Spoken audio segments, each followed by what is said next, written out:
എല്ലാവർക്കും നക്ഷത്ര vlog എന്നെൻ്റെ YouTube ചാനലിലേക്ക് സ്വാഗതം.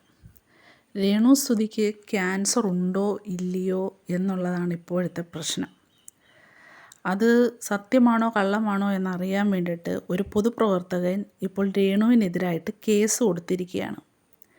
രേണുവിന് ക്യാൻസർ ഇല്ല എന്നും അതെല്ലാം ഉഡായിപ്പാണ് എന്നും പറഞ്ഞ് മനുഷ്യാവകാശ കമ്മീഷനാണ് കേസ് കൊടുത്തിരിക്കുന്നത്.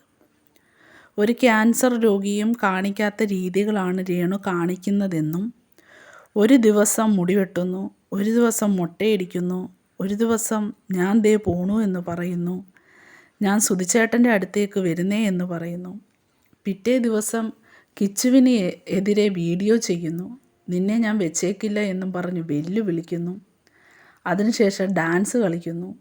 ഇതെല്ലാം കാണുമ്പോൾ ആർക്കായാലും സംശയം തോന്നും. ആ സംശയം കാരണമാണ് അയാൾ കൊണ്ടുപോയി കേസ് കൊടുത്തത്. ക്യാൻസർ എന്ന രോഗത്തെ ക്യാഷിന് വേണ്ടിയിട്ട് എടുത്തുപയോഗിക്കുവാണോ എന്ന സംശയം ആൾക്കാർക്ക് തോന്നിത്തുടങ്ങി. അവർ എല്ലാവരും കാണാൻ ചെല്ലുകയും സഹായിക്കുകയും ഒക്കെ ചെയ്യുന്നുണ്ട്. അങ്ങനെ സഹായിക്കാൻ ചെന്നതാണ് സീമാജി നായർ. ഇപ്പോൾ അതും വിവാദമായിരിക്കുകയാണ്. കാരണം സീമാജി നായർ രേണുവിനെ കാണാൻ ചെന്നപ്പോഴുള്ള ഒരു ഫോട്ടോ ഇട്ടിരുന്നു.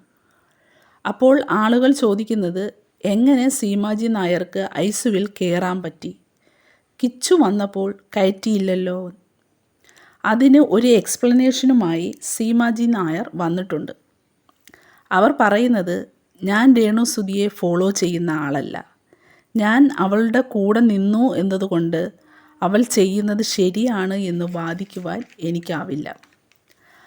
അവൾ എന്തുമായിക്കോട്ടെ, അവൾക്ക് ഇങ്ങനെ ഒരു അസുഖമുണ്ടെന്നറിഞ്ഞപ്പോൾ അവർക്കൊരു സാന്ത്വനമായി എന്നെക്കൊണ്ട് കഴിയുന്ന സഹായം ചെയ്തു എന്നേ ഉള്ളൂ എന്നാണ് സീമാജി നായർ പറയുന്നത്.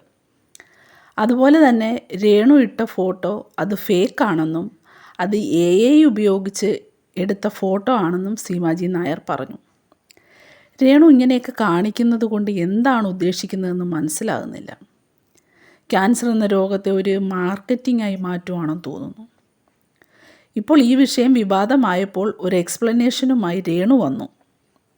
അതിനു മുമ്പ് രേണു ഒരു ഫോട്ടോ ഇട്ടിരുന്നു, സീമാജി നായരെ കെട്ടിപ്പിടിച്ച് നിൽക്കുന്ന ഫോട്ടോ. എന്നിട്ട് അതിൽ എഴുതിയിരുന്നത്, സീമ ചേച്ചി എന്നെ കാണാൻ വന്നു, എന്നെ സഹായിച്ചു, ആ പൈസ കൊണ്ട് ഞാൻ മരുന്ന് വാങ്ങി എന്നൊക്കെയാണ്. ഇപ്പോൾ വന്ന് പറയുവാണ് സീമ ചേച്ചി കാണാൻ വന്നിട്ടില്ല, വീഡിയോ കോൾ ചെയ്തത് മാത്രമേ ഉള്ളൂ എന്ന്. ആ ഫോട്ടോ AI ഉപയോഗിച്ച് ചെയ്തതാണ് എന്നും പറയുന്നു. ഇങ്ങനെയൊക്കെ ചെയ്യുന്നതിൽ നിന്ന് രേണു എന്താണ് ഉദ്ദേശിക്കുന്നത് എന്ന് മനസ്സിലാകുന്നില്ല. ആളുകൾ ഇങ്ങനെ തെറ്റിദ്ധരിപ്പിക്കുന്നത് എന്തിനു വേണ്ടിയാണ്? റീച്ചിന് വേണ്ടിയാണോ? സോഷ്യൽ മീഡിയയിൽ നിറഞ്ഞു നിൽക്കുന്നതിനാണോ? ഒന്നും മനസ്സിലാകുന്നില്ല. ആർക്കെല്ലാം ഒരുപാട് നല്ല സഹായം ചെയ്യുന്ന ഒരു സ്ത്രീയാണ് ഈ സീമാജി നായർ. ഇപ്പോൾ അവരെയും പിടിച്ച് ഒരു വിവാദത്തിലേക്ക് തള്ളിയിട്ടേക്കുവാണ്. ഇപ്പോൾ ആളുകൾ പറയുന്നത്, രേണു പറയുന്നത് പോലെ ക്യാൻസറിൻ്റെ 4th സ്റ്റേജ് ഒന്നും ആയിരിക്കില്ല, 1st സ്റ്റേജ് വല്ലതും ആയിരിക്കുമെന്നാണ്. കാരണം 4th സ്റ്റേജിൻ്റെ അസുഖങ്ങളോ വിഷമങ്ങളോ വേദനയോ ഒന്നും രേണുവിൽ കാണാനില്ല. അതാണ് ആളുകളിൽ സംശയമുണ്ടാക്കുന്നത്. എന്തായാലും രേണുവിന് ക്യാൻസർ എന്ന അസുഖമുണ്ടെങ്കിൽ അതെല്ലാം മാറി തിരിച്ചു വരാൻ പ്രാർത്ഥിക്കുന്നു. എല്ലാവർക്കും ഇന്നത്തെ വീഡിയോ ഇഷ്ടമായി എന്നുണ്ടെന്നുണ്ടെങ്കിൽ എൻ്റെ ചാനലൊന്ന് സബ്സ്ക്രൈബ് ചെയ്യണേ.